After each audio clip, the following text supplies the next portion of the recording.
la vida en el cielo. La vida en el cielo es el tema de nuestra conferencia que vamos a compartir en esta mañana.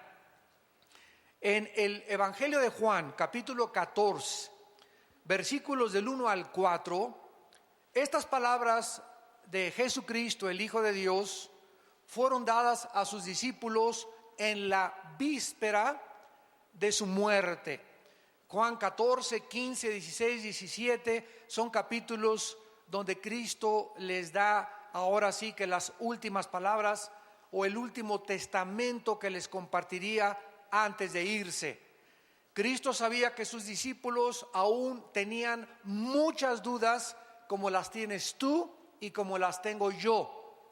Y aun cuando Cristo había hecho milagros y había hecho cosas increíblemente maravillosas como sacar demonios, sanar enfermos, darle vista a los ciegos, caminar sobre el agua, resucitar a los muertos, Él sabe que en nuestra naturaleza aún persiste la incredulidad, la duda, la incertidumbre. Entonces Cristo, sabiendo que Él iba a dejar este mundo y los discípulos se iban a quedar solos, les comienza a pronunciar, les comienza a describir la vida en el cielo y a compartirles este mensaje de motivación, de ánimo, de consuelo que necesitamos también nosotros en la época en que estamos viviendo. Y lo primero que Cristo les dice en Juan capítulo 14 es que no permitieran que su corazón se turbara. No se turbe vuestro corazón. Esta palabra turbar, tarazo, con T de tío, en el griego, tarazo significa agitarse, estar en una situación de incertidumbre, de intranquilidad. En otras palabras, no permitamos, en primer lugar, que ningún acontecimiento en el mundo, guerras o rumores de guerras, caída o levantamiento del petróleo, caída o levantamiento del dólar, tsunamis, terremotos, crisis económicas, no permitamos que ninguna situación a nuestro alrededor nos quite la paz. La paz interior que Él al entrar a nuestra vida nos dijo que nos la dejaba. Mi paz les dejo. O sea, no se iba Cristo y se iban a quedar solos. La presencia del Espíritu Santo dentro de sus discípulos, dentro de tu vida y dentro de mi vida, es con el propósito de tener dentro de nosotros un consolador. Porque la palabra consolador, paracletos en el griego, que se traduce abogado, significa alguien que es llamado al lado de otra persona para motivarlo, animarlo, ayudarlo a salir de las pruebas. Entonces Cristo se fue hace 2000 años, pero en todos aquellos que le hemos seguido nos ha dejado dentro de nuestro corazón al Espíritu Santo.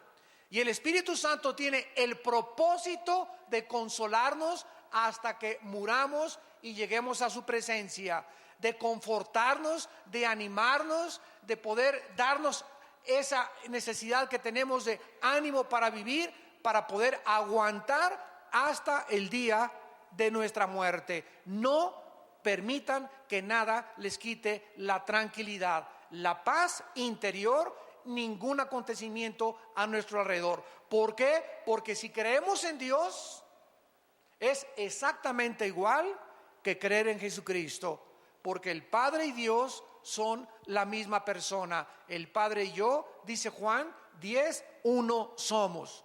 Así que teniendo en cuenta que Cristo bajó del cielo a la tierra y caminó entre nosotros y dijo que el que lo veía a Él había visto al Padre, y que las palabras que Él hablaba no eran de Él, eran del Padre. Los milagros que Él hacía no los hacía Él, los hacía el Espíritu Santo a través del Padre dentro de su vida. Los demonios que Él sacaba, los sacaba el Padre.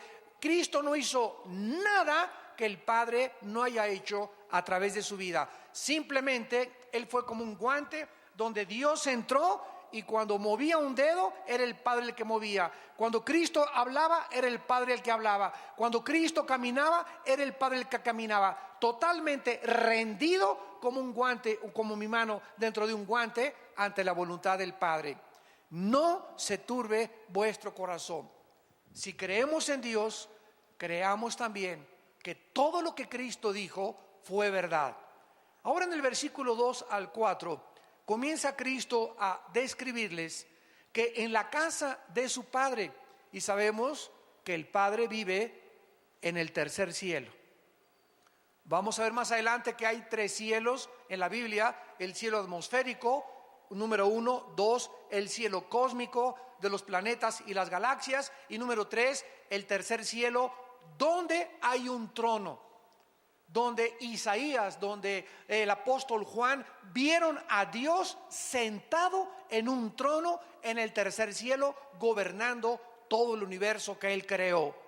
Así que Cristo está describiéndonos que en el tercer cielo, no en el cielo atmosférico, no en el cielo galáctico, sino en el tercer cielo hay muchas habitaciones.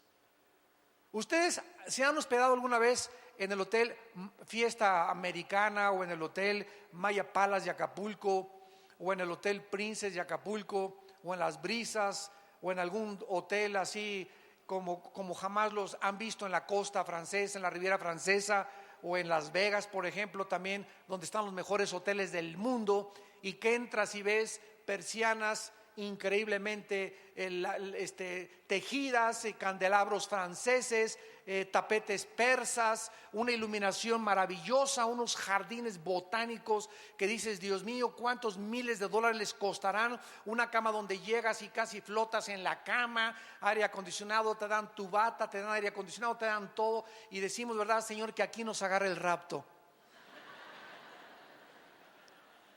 Bueno, si nosotros pudiéramos imaginarnos el confort que podemos encontrar en el mejor hotel donde tú te hayas hospedado, imaginémonos cómo va a ser la habitación que vamos a tener en el cielo. Y de eso se trata este mensaje, cómo vamos a vivir y cómo es el cielo. Entonces, hay muchas habitaciones en el cielo para nosotros. Y Cristo dice, si así no fuera, o sea, si no hubiera muchos lugares donde vamos a vivir en el cielo, entonces Él nos lo hubiera dicho. Pero nos los está diciendo para que creamos que es verdad sus palabras. Entonces Cristo les dice a los discípulos que Él iba a dejar este planeta con el propósito simplemente de prepararnos nuestra habitación. En el antiguo judaísmo, cuando un muchacho le pedía la mano a su novia, el muchacho se separaba 6 meses, 1 año de la novia y tenía que irle a preparar a la novia la habitación, el lugar donde iban a vivir, para que cuando ya pudieran después del desposamiento casarse, por ejemplo, José y María, la madre de Cristo, estaban desposados, o sea, comprometidos, no estaban casados legalmente, estaban comprometidos. Y mientras él estaba comprometido con María, él tenía la obligación de prepararle un lugar a María. Entonces, es exactamente este retrato el que Cristo toma. Él ha ido al cielo a preparar el lugar para que cuando resucitemos y vayamos con Él, podamos nosotros saber que durante todo este tiempo, estos 2000 años, ¿qué está haciendo Cristo? Sentado a la diestra del Padre, viviendo para interceder por nosotros, y al mismo tiempo, imagínense, 2000 años preparándonos una cama, preparándonos un cuarto, preparándonos una mansión, preparándonos, ni nos vamos a imaginar las flores que vamos a ver, las luces que vamos a ver del lugar que Él nos está preparando. Y si me fuere, dice Cristo, y os preparar el lugar, entonces quiero que sepan que voy a regresar.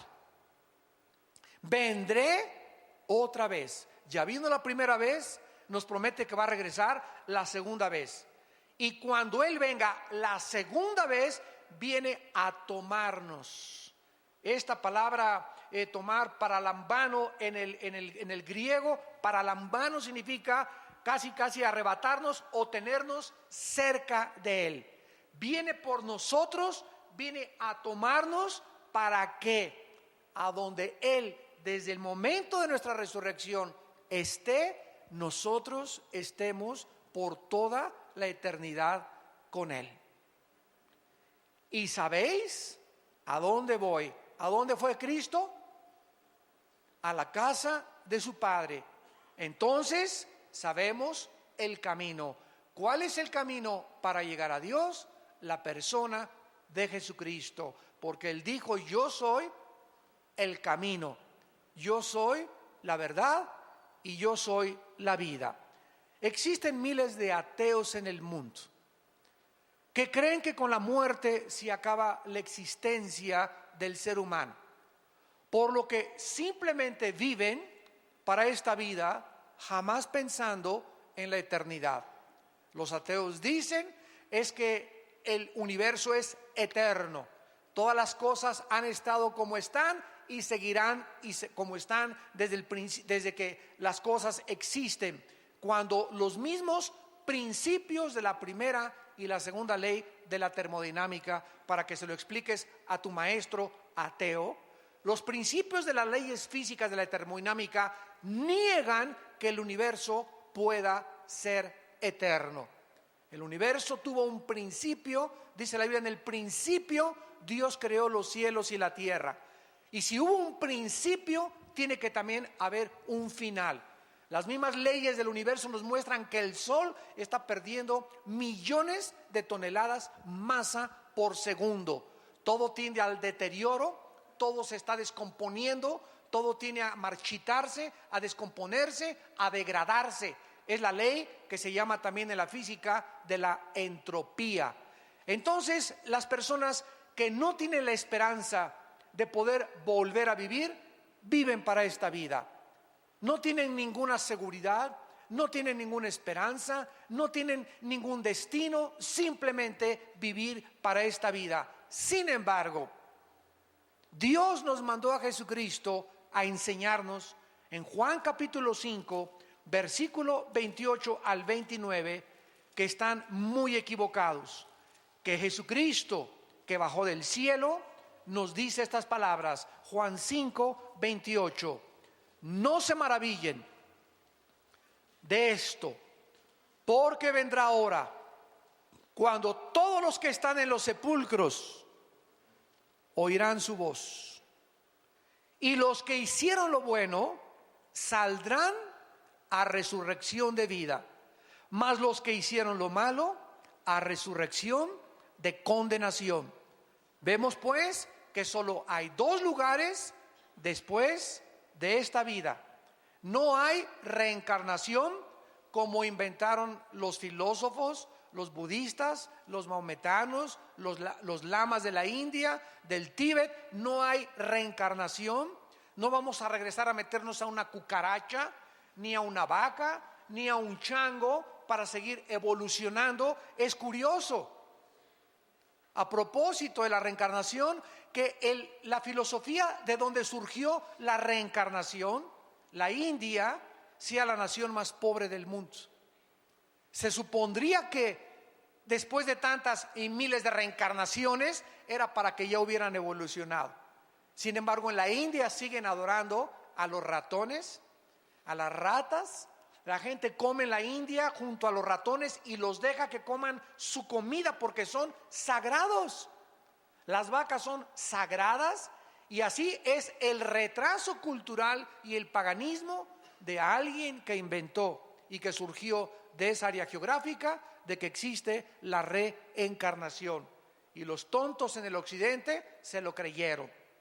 No hay transmigración de las almas, no existe el limbo, un lugar que inventa una religión, que si tú no bautizas a tu niño chiquito se va al limbo. ¿De dónde lo sacaron? No, ni siquiera está en la Biblia del Mormón, ni en la Biblia de los Testigos de Jehová, ni en la Biblia católica. Es un invento que se sacaron de la manga.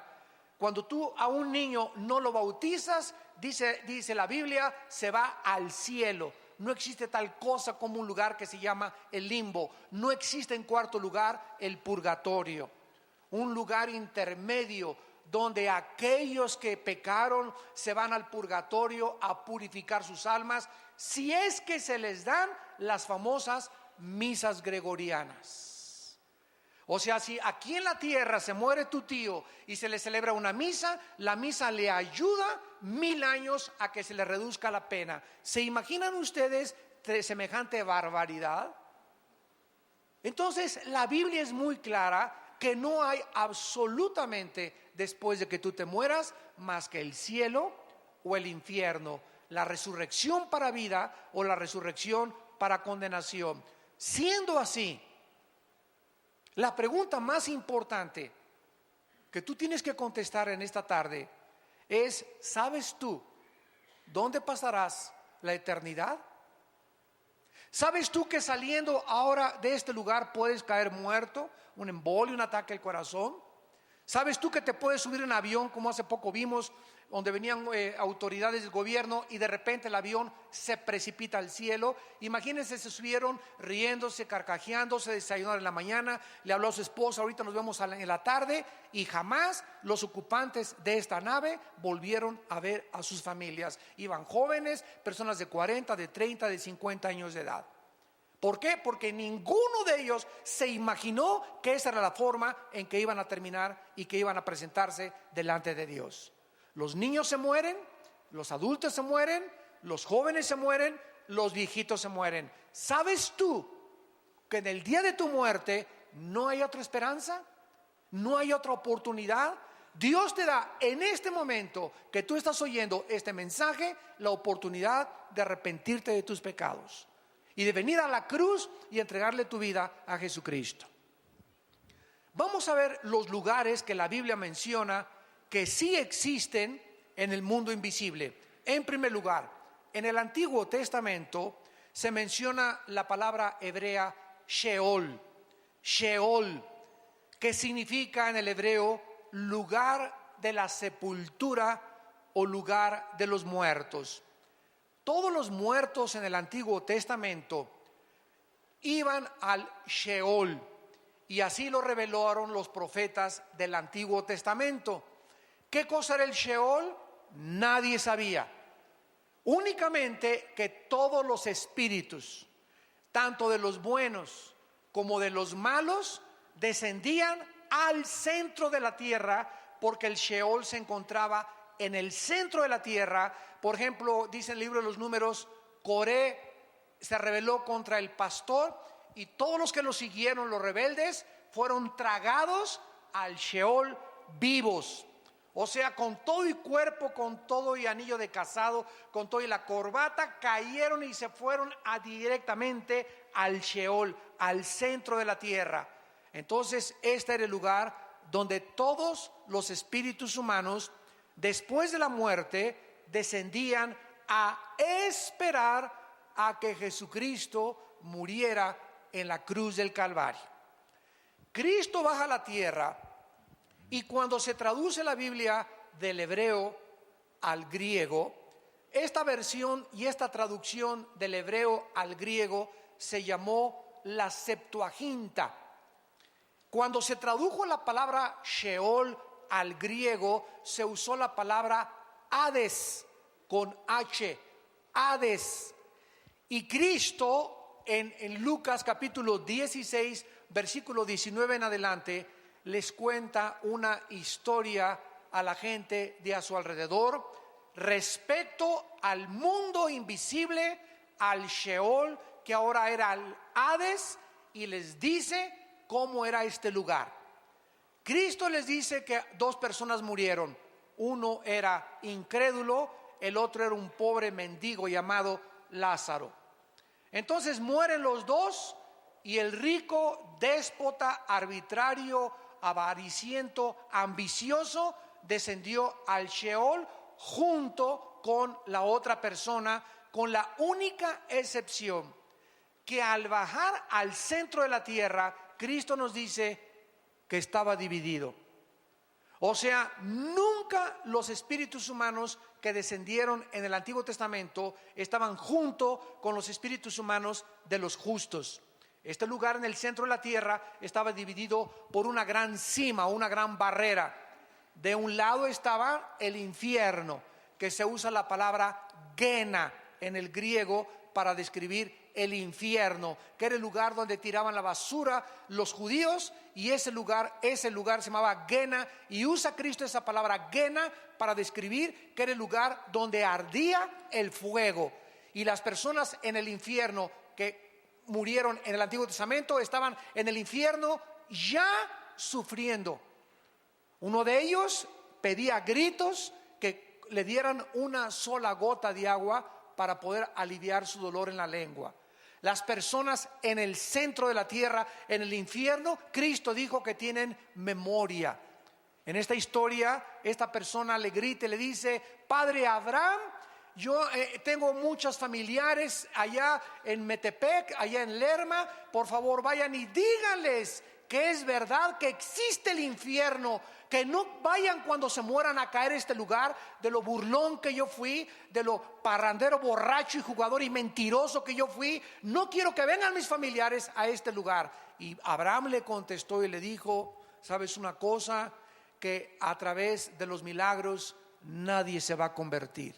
Aunque un muerto se les aparezca, no se van a convertir. Ahí tienen a la Biblia, a Moisés y a los profetas. Y el que no se convenza a través de la predicación de la Biblia, porque la fe es por el oír, no es por ver, no es por ninguna otra cosa más que por oír la palabra de Dios, nadie se va a convertir. Esta fue la manera que Dios escogió y diseñó para que entráramos al cielo, creyendo la predicación del Evangelio de la gracia de Dios, de Jesucristo. Entonces el Hades, que se tradujo del Sheol, el Señor Jesucristo reveló que estaba dividido en dos partes. En un lado estaban los condenados y en el otro lado estaban los justos, desde Adán, Moisés, Abraham, Isaac, Jacob, José, Daniel. Todos se encontraban en el lado del seno de Abraham. Así se le llama, y también se le llama el paraíso. Entonces esta palabra, dice la Biblia, es la que se usó para describir este lugar. Muy bien, cuando Cristo muere, Él desciende al Hades, al centro de la tierra. Su cuerpo de Cristo se queda en la tumba. Ahí se quedó su cuerpo de Cristo, porque su cuerpo no había sido aún glorificado, y bajó en espíritu al centro de la tierra. Su espíritu se salió de su cuerpo y bajó al centro de la tierra, al Hades, y ahí fue a anunciar, fue a proclamar su victoria sobre el pecado, la muerte y Satanás. 3 días estuvo Cristo en el Hades, y a los 3 días Cristo, a todos los que se encontraban en el lado del seno de Abraham, en el lado del paraíso, a todos los justos, los tomó Cristo, y cuando resucitó Cristo, se los llevó con Él hasta el tercer cielo. Efesios capítulo 4. Subiendo a lo alto, se llevó cautiva a la cautividad, y se presentó en el tercer cielo ante su Padre con todos estos millones de justos que habían creído el Evangelio en el Antiguo Testamento a través de la fe y de la gracia de Dios, y ahora se quedaron allá en el cielo. Y de Cristo a nuestros días, desde la resurrección de Cristo hace 2000 años hasta nuestros días, todos los espíritus humanos que se mueren sin Cristo siguen descendiendo al centro de la tierra, al Sheol, al Hades. Ahí sigue estando, aquí en el centro de la tierra, el infierno. Hace algún tiempo yo había escuchado que habían sacado unas grabaciones de unos geólogos que habían metido unas sondas y habían tratado de entrar lo más que se pudiera al centro de la tierra, y escucharon gritos como de encadenados, gritos de desesperación. Y hace poco leí de un hermano cristiano con un hombre bastante serio y con una integridad del ministerio, que me dijo que había otro equipo de personas que en el Triángulo de las Bermudas, el oceanógrafo Jacques Cousteau escribió en sus memorias, que es uno de los oceanógrafos más importantes, que cuando descendieron en el Triángulo de las Bermudas, que es un triángulo que está en el Mar Caribe, que es un triángulo con Cuba, las Bahamas y Miami, que se llama ese triángulo, que han desaparecido barcos y han desaparecido aviones. Ahí se encontraron, en el fondo metieron la sonda y fue donde descubrieron los gritos de personas, eran como gritos de humanos que gritaban y como de encadenados, que nos muestra, ¿verdad? Yo lo creí porque la Biblia dice que una de las entradas al infierno es ahí en el Triángulo de las Bermudas.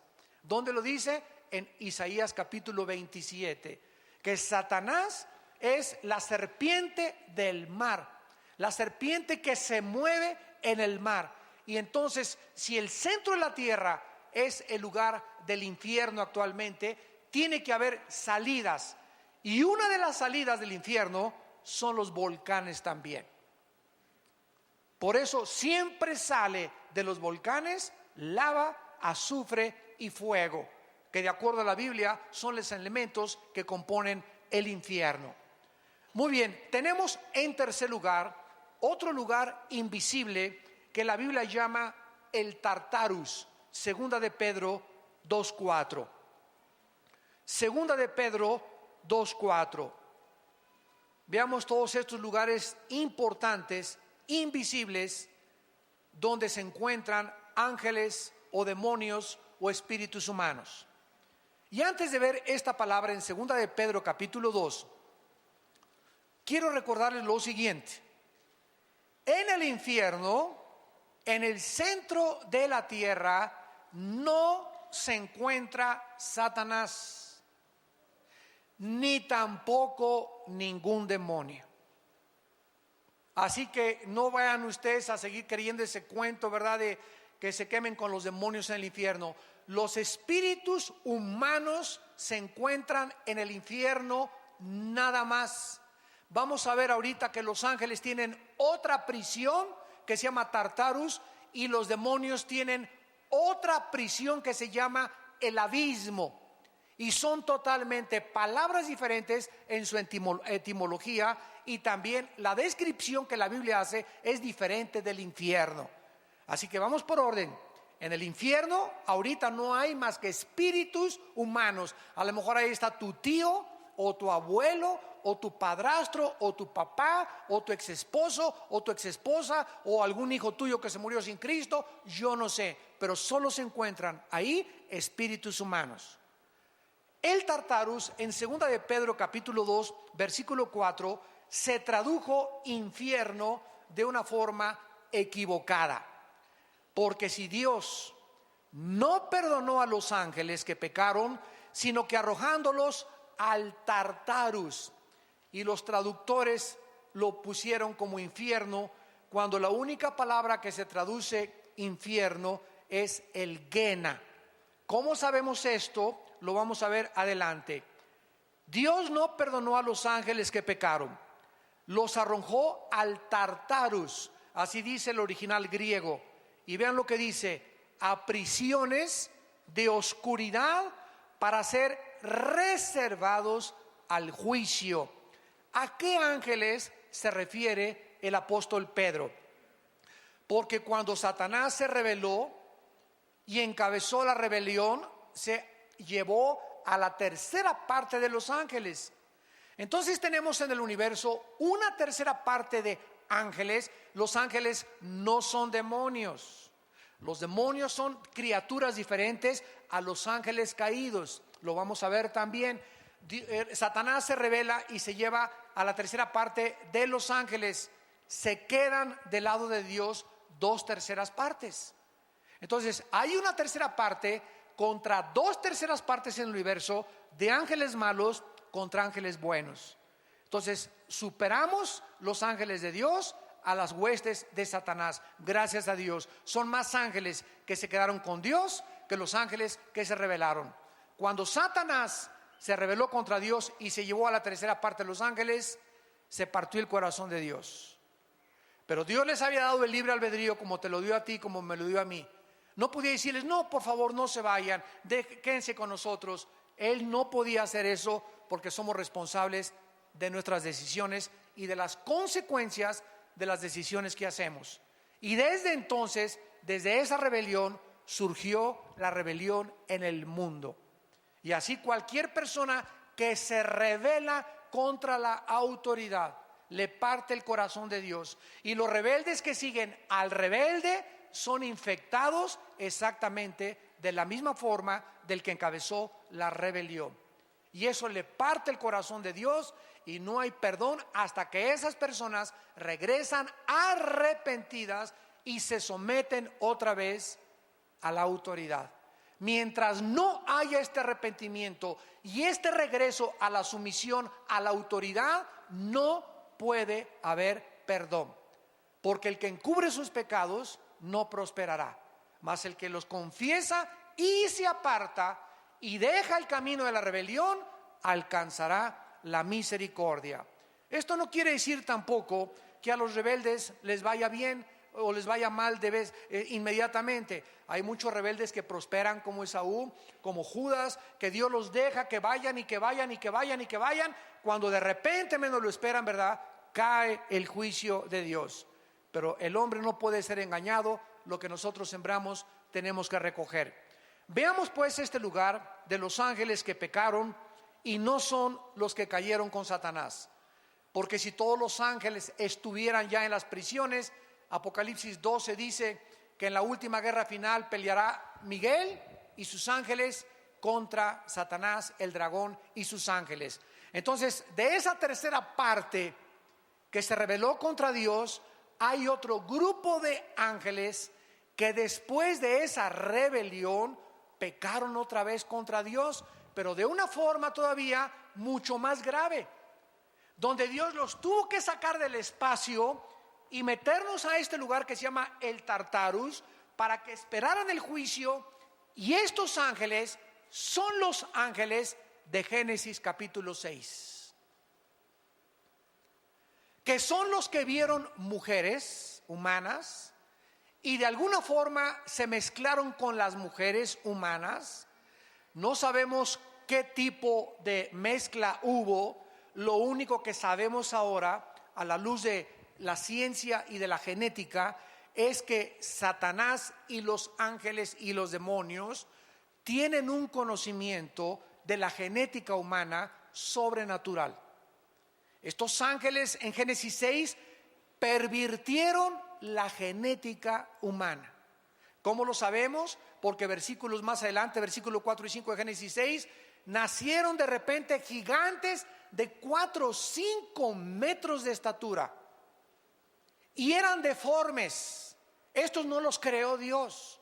Hubo una deformación genética donde estos gigantes medían 4 o 5 metros y tenían 12 dedos en las manos y tenían 12 dedos en los pies, de acuerdo a 2 de Samuel capítulo 21.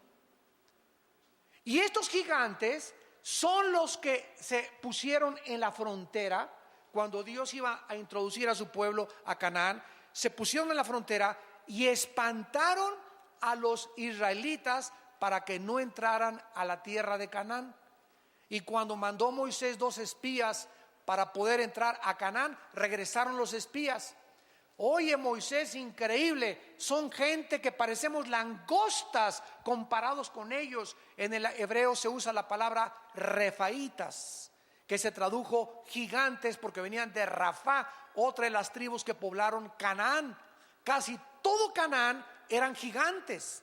Los somsomeos, los rafaitas, bueno, todo estaba poblado casi de gigantes, y esto fue lo que espantó al pueblo de Dios. Son demasiados gigantes, no podemos con ellos. Cuando más adelante, ¿se acuerdan ustedes de David? Un muchacho que cantaba a Dios, santo, santo, alabado sea el Señor, con su arpa, y de repente le dice a su papá David: oye, ve al campo de batalla, porque todos están paralizados por el temor, nadie quiere moverse porque hay un gigante llamado Goliat que ha retado al ejército de Saúl y les ha dicho: a ver, ¿quién en 40 días les doy para que me presenten a un guerrero? Y si él me vence, y nosotros nos rendimos a ustedes, y si no, ustedes serán esclavos de nosotros. Y nadie, ni el rey Saúl ni los guerreros de Saúl, estaban espantados. Nadie quería enfrentarse con Goliat. Y cuando David entra al campamento y oye al gigante retando al pueblo de Dios, gritando, insultando al pueblo de Dios, blasfemando al pueblo de Dios y al Dios de los ejércitos, le da la comida a sus hermanos y se presenta con Saúl y le dice: Saúl, déjame ir a pelear contra ese incircunciso filisteo, hijo de María Bonita, que vas a ver lo que le va a pasar. Sí, cómo no, David, bueno, ya ahorita recurrimos a ti como última esperanza, pero ponte tu armadura. No, qué armadura ni qué nada. Yo no necesito ninguna cosa humana. Este pleito es espiritual. Este pleito no es de lanza contra nada. Señor, tú en el pasado los osos querían a tus ovejitas morderlas, y yo agarré la onda y maté al oso y maté al león. A esta onda, que la sé mejor manejar que la espada y que la lanza, va a ser contra ese incircunciso. Yo voy a él en el nombre de Jehová de los ejércitos. Y David se enfrenta a Goliat y le clava la piedra exactamente en el lugar vulnerable que tenía y que no lo tenía protegido. Desde entonces todos los cascos militares los hicieron así, protegiéndoles la frente. Y eso es verdad, ¿eh? Todos se acordaron de Goliat. Entonces vemos, ¿verdad?, de qué forma es David. Y Goliat tenía 5 hermanos, de acuerdo a 2 Samuel 21. Y ustedes leen la vida de David. David fue el hombre que mató al primer gigante y que acabó con todos los gigantes.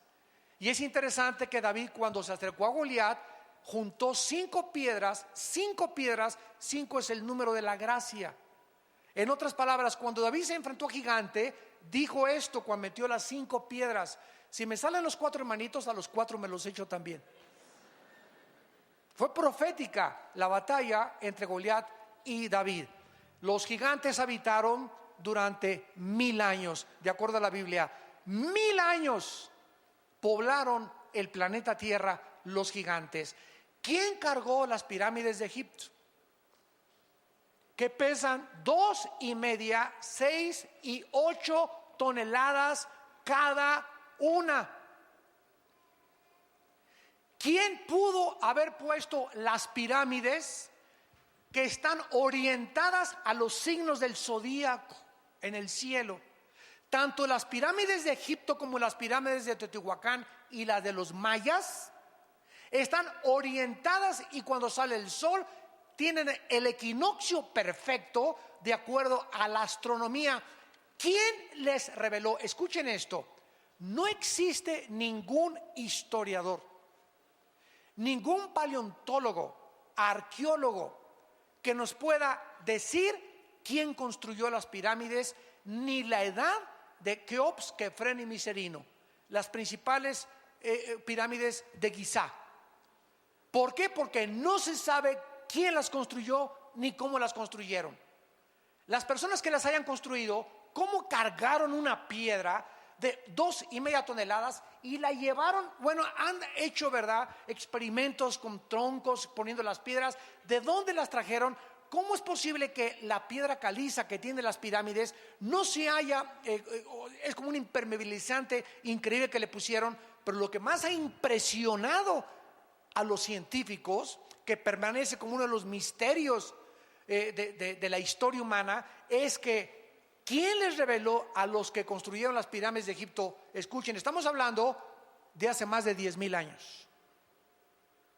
De hace más de 10,000 años. Pues no que veníamos de los cavernarios, no que el cavernario Galindo fue el primer cavernario, no que el hombre Piltdown, que el hombre Cromañón, y que fuimos evolucionando. Oigan, estamos hablando que hace 10,000 años las personas que construyeron las pirámides, igual que los mayas, tenían un conocimiento mucho más grande de la astronomía y de las matemáticas que en el siglo XXI. ¿Quién les reveló ese conocimiento astronómico? No tenían telescopios. ¿Quién les reveló ese conocimiento de los signos del zodiaco y de la orientación de los signos del zodiaco hacia el espacio? La Biblia nos muestra, ¿verdad?, que hubo influencia de esos gigantes, y esos gigantes tenían conocimiento satánico. Y no hay ninguna otra explicación de la historia más que la Biblia y el tiempo que estos gigantes habitaron y poblaron la tierra por 1000 años. Solo ellos pudieron haber cargado esas piedras. Y lo más interesante es que los gigantes se están encontrando en ruinas arqueológicas en Sudamérica, en Asia, en África. Se están encontrando esqueletos de gigantes, o sea, habitaron toda la tierra. Y habitaron antes del diluvio y después del diluvio.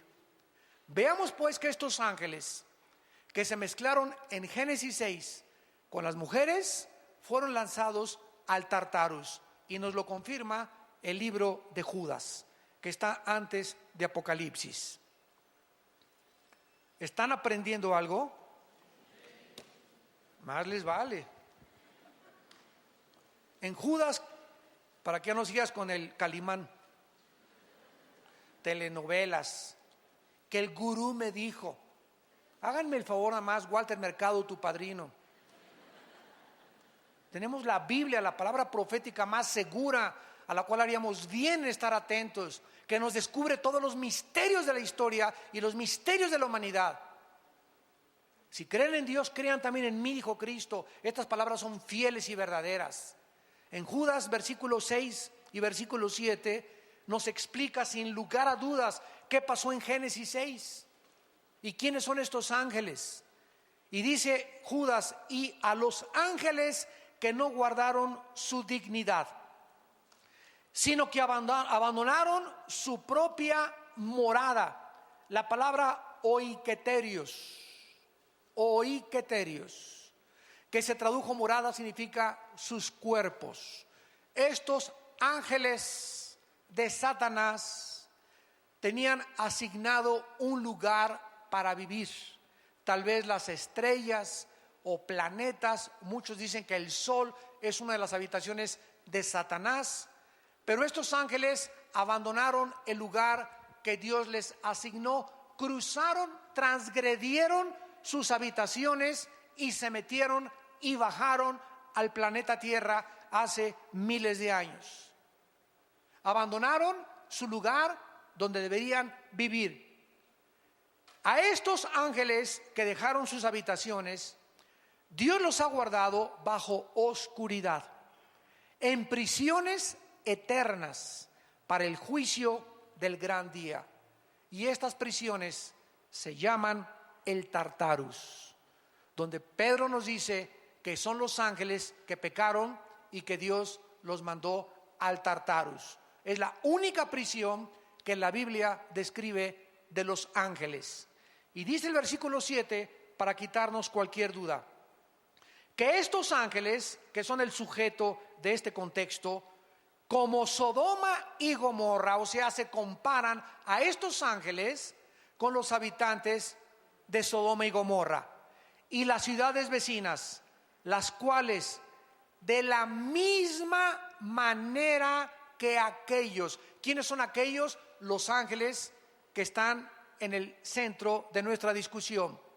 Los habitantes de Sodoma y Gomorra hicieron lo mismo que estos ángeles, que hicieron: fornicaron. Fornicaron. Los ángeles pueden fornicar. Bueno, la palabra fornicar tiene varias y diferentes connotaciones. La palabra fornicar, porneia, de ahí viene la palabra pornografía, significa en la Biblia relaciones sexuales ilícitas.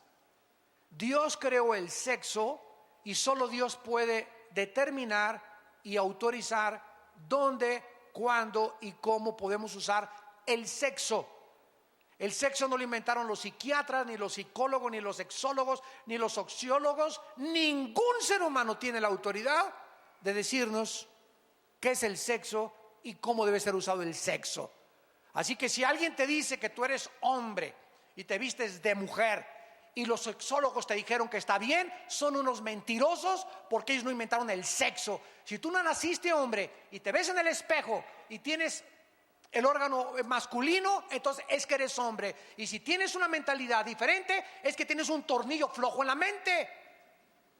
Porque no eres mujer, eres hombre. Y necesitas arrepentirte, cambiar tu vida y creerle a Jesucristo.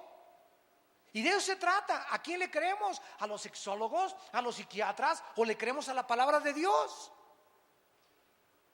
Esto es lo que significa relaciones sexuales ilícitas. Ahora, ya casados, dice la Biblia que el hombre que deja a la mujer o la mujer que deja al hombre y comete adulterio es fornicación. Relaciones con animales es fornicación. Hombre con hombre es fornicación. Mujer con mujer es fornicación. El sexo solo puede ser usado dentro de la esfera y de la dimensión del matrimonio. Antes de casarte es fornicación, con animales es fornicación, con tu novio es fornicación, hombre con hombre es fornicación, mujer con mujer es fornicación, y todo lo que no sea dentro del matrimonio, y matrimonio entre Adán y Eva, no entre Jorge y Pepe, ni entre Lupita y Carmelita, sino entre un hombre y entre una mujer. Es la única forma de poder usar el sexo. Ahora, si estos ángeles cometieron algún ilícito sexual, ¿cómo pueden ellos haberse relacionado? ¿O qué acaso los ángeles tienen esperma? Porque en algún lugar de la Biblia se nos dice que no se pueden reproducir. No son como nosotros que como conejos, ¿verdad? Estamos produciendo y produciendo y produciendo, etcétera, etcétera. Los ángeles, la cantidad de ángeles que Dios creó, ya no hay más ni menos. No hay angelitos ni angelitas tampoco. No hay ángeles del sexo femenino. Todos son del sexo o del género masculino. Pero si no se pueden reproducir, entonces, ¿cómo está? ¿Verdad? Todos estos misterios son interesantes. Bueno, vamos a explicar esto. ¿Se acuerdan ustedes del endemoniado gadareno? ¿Cuántos demonios tenía? Tenía 6,000 demonios. Porque Cristo le preguntó, ¿cómo te llamas? Y le contestó, Legión. La palabra legión significa 6,000 soldados, de acuerdo al Imperio Romano. Muy bien, escuchen esto. Estos demonios conocían también el cerebro y le conocen las neuronas del cerebro. Estamos hablando de hace 2,000 años, cuando ni la genética, hasta 1860, por Gregorio Mendel, fue descubierta, las leyes de la herencia. Estos demonios hace 2,000 años sabían qué neuronas del cerebro son las que controlan los ojos, los oídos, las cuerdas vocales. Todo absolutamente los demonios estaban manejando, se metieron a los controles del ser humano aquí en el cerebro y comenzaron los músculos. Tenía el gadareno fuerza como de un gigante, una fuerza que rompía las cadenas. Los demonios le dan fuerza al ser humano. ¿Por qué? Porque cuando un demonio entra al cuerpo humano, el demonio sabe cómo operan los músculos, cómo operan los ojos, cómo mover las cuerdas vocales. Hablan los endemoniados con una voz que no es la de ellos. Alteran el tono de las cuerdas vocales, los ojos. Increíblemente estamos apenas descubriendo la maravilla del ojo, de los oídos. Todo lo tienen ellos conocido desde hace miles de años. ¿Y qué es lo que están haciendo ahora los ángeles caídos y Satanás? Planeando clonaciones humanas para volver otra vez a traer a este mundo monstruos. Y comenzaron con Frankenstein en los 60s. Yo veía a Frankenstein en los 60s, era niño y no dormía en 3 días. Ahora ven a Frankenstein los niños y se echan de carcajadas enfrente de él, comparado con Godzilla y con las monstruosidades increíbles que ahora ha producido Hollywood. Ya aparece Frankenstein, Pinocho con los monstruos de ahora.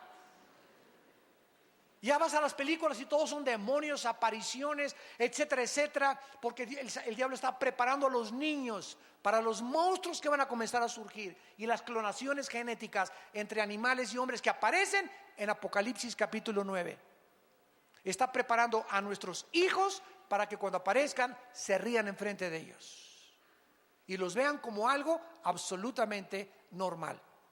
Muy bien, si los demonios y Satanás tienen la característica de poder conocer nuestros genes, las neuronas de nuestro cerebro, nuestro sistema nervioso, nuestro sistema muscular, etcétera, etcétera.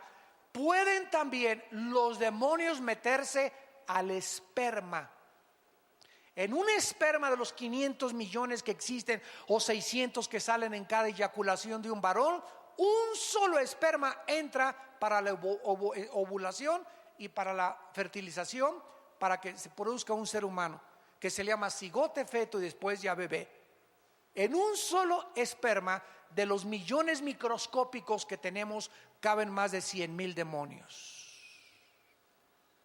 O por lo menos tienen la facultad de poder ir en ese esperma y alterar para que el niño que nazca con 2 cabezas, nazca con pie equinovaro, nazca con un defecto o dividido, un chivo con una cara de una cosa y cosa otra cosa, cualquier cosa que sea antinatura, que va en contra de la creación original, es de carácter demoníaco. Por eso, ¿verdad? Tomar drogas en el embarazo, alcohol en el embarazo, fumar en el embarazo, ya no significa que Dios lo haya hecho así. Somos responsables nosotros de la forma como nos cuidamos, o como se cuidaban las mujeres, o con quién te metiste, o el SIDA que te contagió esa persona, y ya Dios se hace a un lado y nos deja recibir lo que nosotros sembramos.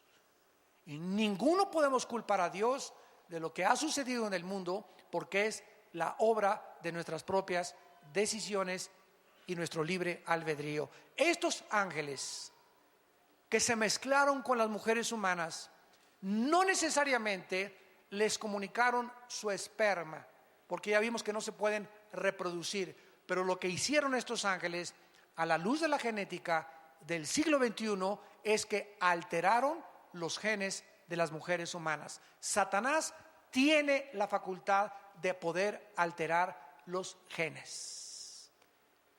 Si nosotros permitimos, porque sin nuestro consentimiento ni Dios ni el diablo se meten a nuestra vida. ¿Me escucharon muy bien? Ningún demonio puede tener nada con mi vida sin mi consentimiento. Cualquier actividad de los demonios en mi vida es porque yo les di permiso.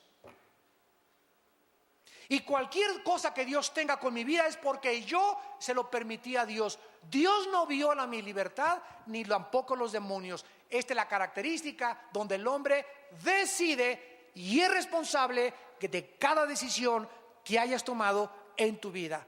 No le eches la culpa ni a Dios, ni al diablo, ni a tu mamá, ni a la suegra, ni a tu papá que te violó, ni a tu madre, ni a tus hermanos, a nadie. La única razón por la cual tú eres como eres es porque tú has escogido ser lo que tú eres. Mi mamá fue prostituta. No tienes por seguir los pasos de tu mamá.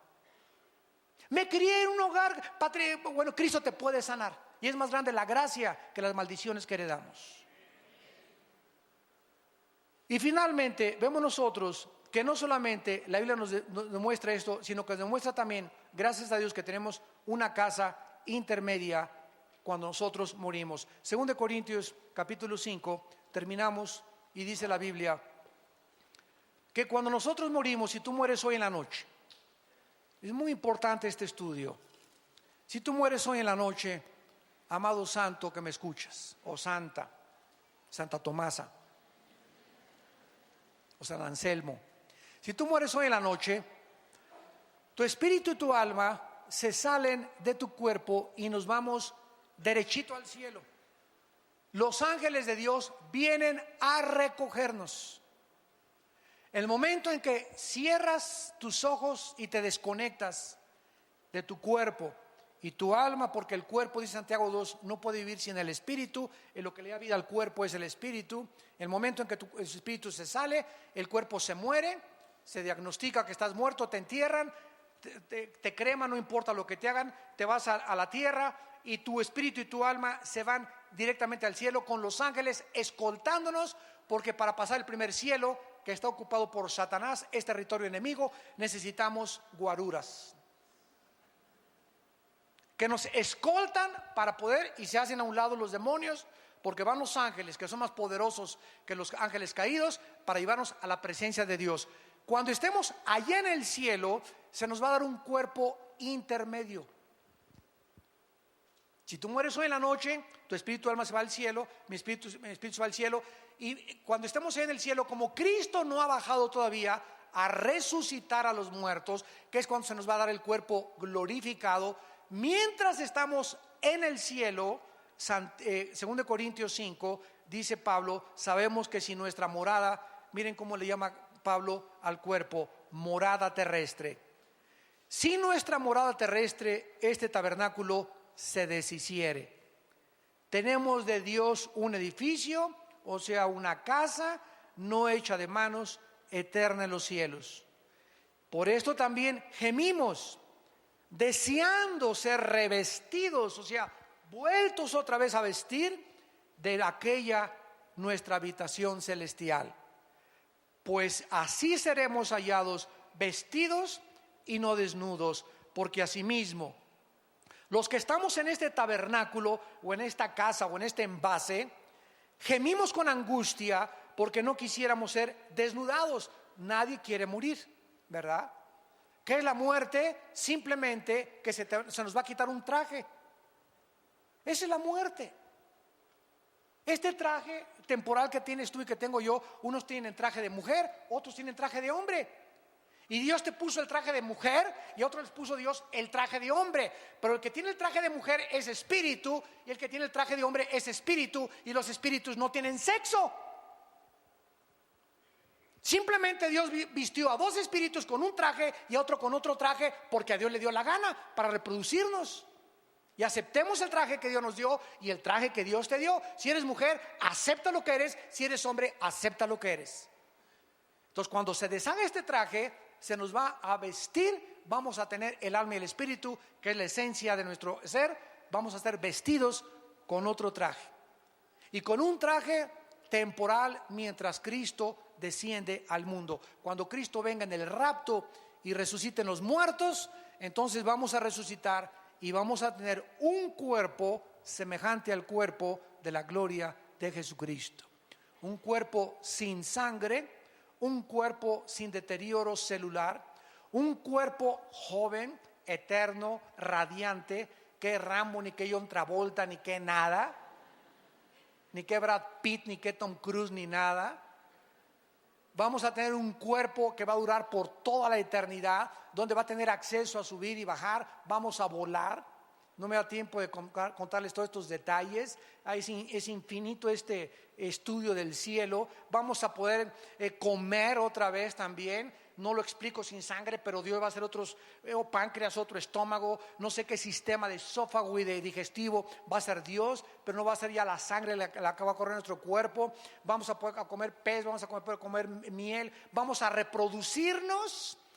Isaías 65, para que no digan el hermano está inventando, Isaías 65 dice claramente que vamos a reproducirnos sexualmente, vamos a seguir teniendo familia en el milenio. Muchachas, no se apuren. Muchachos, tranquilo, sereno moreno, hay chance todavía. Así que no se coman la torta antes de tiempo.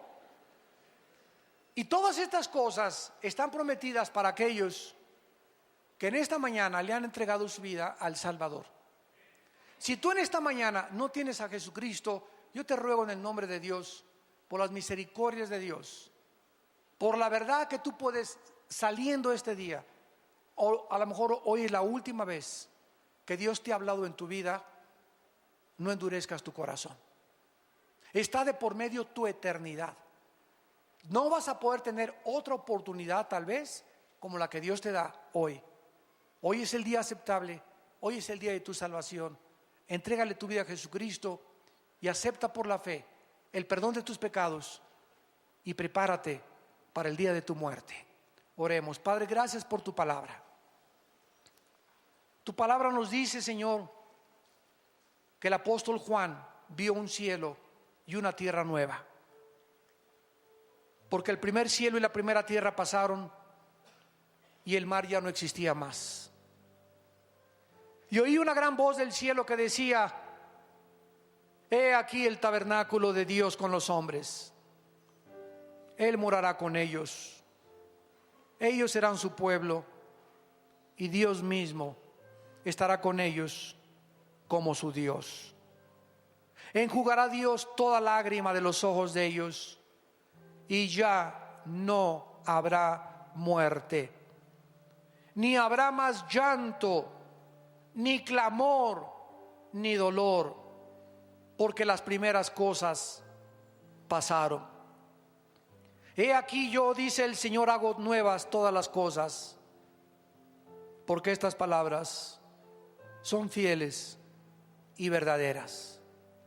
Yo soy el primero y yo soy el último, el alfa y el omega, el principio y el fin. Al que tenga sed, yo le daré gratuitamente de la fuente del agua de la vida, y el que venciere heredará todas las cosas, y yo seré su Dios y él será mi hijo. En esta mañana también ustedes que nos ven por la televisión, invita a Cristo a tu vida. Y todos ustedes que estamos en esta reunión, ahí desde tu lugar en este momento, invita a Jesucristo a tu vida con estas palabras. Señor, te pido perdón por mis pecados. Acepto que en la cruz tú pagaste por ellos mediante el derramamiento de tu sangre preciosa. Creo que a los 3 días resucitaste de los muertos y te pido que entres a mi vida como mi Señor y mi Salvador. Señor, cambia mi manera de pensar. Quiero estar listo para el momento que yo no sé cuándo será, ni nadie sabe, que me llamarás a casa. No quiero que me tome la muerte desprevenido, ni quiero abrir mis ojos en el Hades, en el infierno, donde no tendré nunca la oportunidad de hacer la decisión que estoy haciendo en este momento, en que me encuentro con salud y con una mente despejada para creer en ti. Gracias, Jesús, por morir en mi lugar, y gracias por ser mi Salvador. Dame el poder de vivir para ti, en el nombre precioso tuyo, Señor Jesús. Amén.